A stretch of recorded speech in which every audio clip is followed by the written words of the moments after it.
All right, let's get right to it. I'm Tom Novak. This is your Adisseo Novak weather 30-day outlook, basically for the rest of November now and into just the early portions of December. We're transitioning here from late fall into what would be meteorological winter, which starts usually on December 1st. So, of course, the growing season is starting to come to an end, or has come to an end for many across the United States and southern Canada. And let's just see what we can expect here as we head in to winter and end the season of fall. All right, here's what has happened over the last 45 days.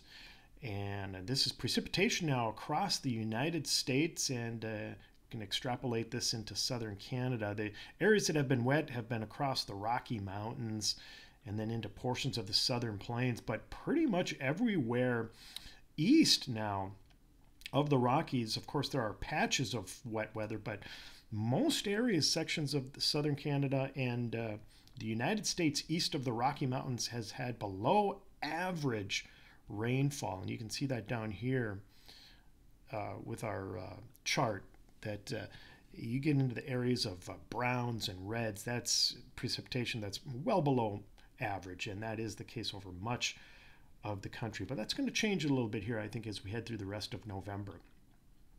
All right, these are the heights in the atmosphere at about 20 to 25,000 feet in our atmosphere, and blue areas are contracting heights or lowering heights, and red areas are rising heights or expanding atmosphere. Basically shows you where the jet stream is and where areas of troughs are digging in North America and where ridges are. And this is pretty important because look at what's happening here. We've got a trough here digging out west as we head towards the second week here of November, and then of course a ridge over the eastern country. This means warm air over southern in the eastern U.S. and of course cold air out west. Now watch what happens here as we go through time. This is the GFS computer model guidance.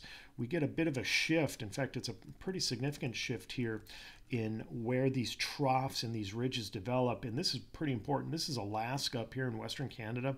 Look at how heights are rising or building in Western Canada, and then how heights and thicknesses are lowering over much of the United States. This tells me that Arctic air is going to start pouring south into much of southern Canada and a good chunk of the U.S., probably 2/3 of the U.S. east of the United States east of the Rocky Mountains as we head into mid-November.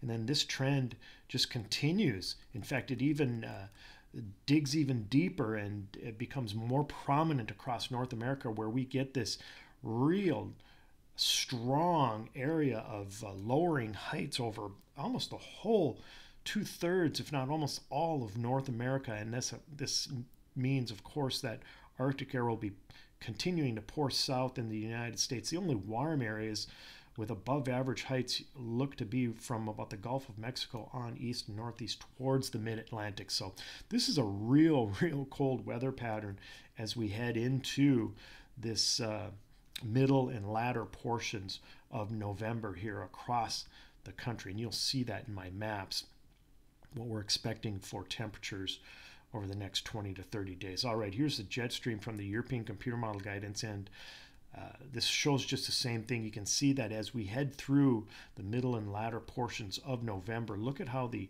air is starting to pour south out of Canada and then heading east into the deep areas of the southern sections of the United States, what we call the deep south, and then eventually heading off east into the mid-Atlantic. This is going to drive cold air south through much of the United States.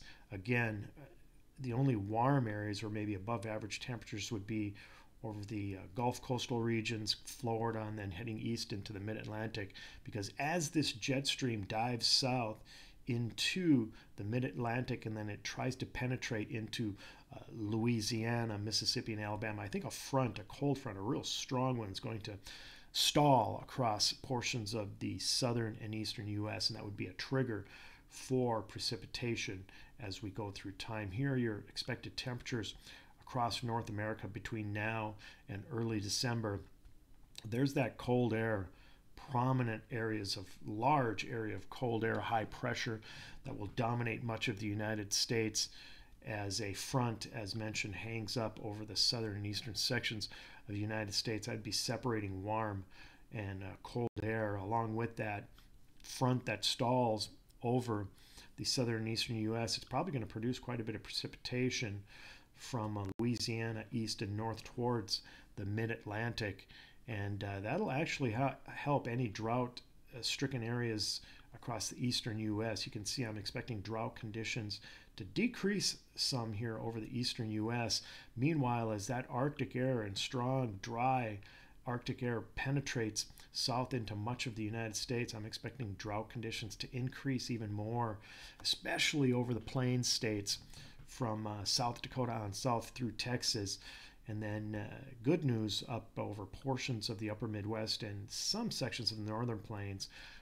You can get at least some precipitation that'll help the drought conditions up there. But of course, most areas of at least the northern sections of the United States and southern Canada are already, their growing season is done, and the cold air that's going to penetrate south into these regions will keep temperatures well below freezing, I think, through much of, or at least the rest of November here and into December. In some areas could easily dip below zero. All right, that's your 30-day forecast. Thanks for joining me, everyone. Take care.